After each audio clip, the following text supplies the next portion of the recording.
ikonainie na kansa ya nyondo ne kuogiria atumia tukoragwo turi mbere kurikana na uria mwathani atu.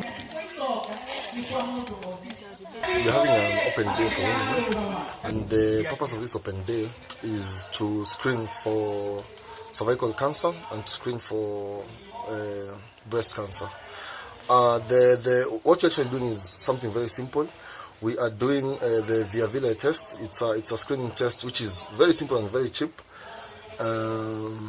It's basically you paint the cervix with acetic acid, then you counterpaint with Lugol's iodine. It's so simple. Like today, we are actually expecting to see around 600 people.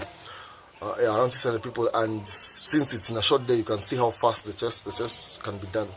The other screening that you're doing is for the breast cancer, which is also very simple. It's actually just breast examination, and then if we pick any people that will need to to screen further, then we'll send them to the main hospital.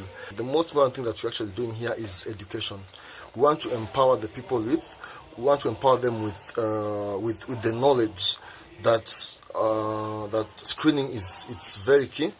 We want them to know that and want them to know that it's very key and it's very simple. So once they know this, even if they don't come to our facility, at least with the education that they will have, they will be able to access quality health care at any facility of their choice. If someone has information, they say information is power. So all patients, regardless of location, should actually go for regular screening, because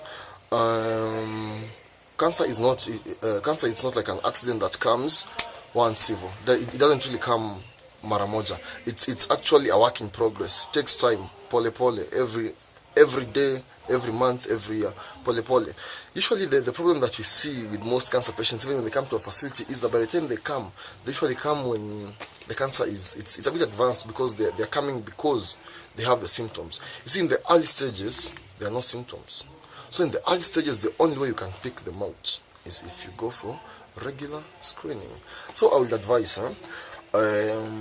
all ladies of reproductive age, basically reproductive age, without restricting myself to the prevalence is higher, above 40, above 50, no. All ladies of reproductive age, all ladies who are past their sexual debut, all ladies who are sexually active, whether you're faithful or not, because cervical cancer, as much as it's transmitted by human papilloma virus, it's not how do you say it?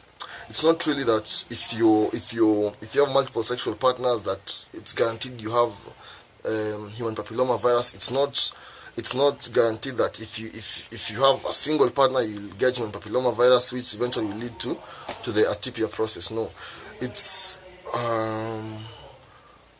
not really about sexual activity.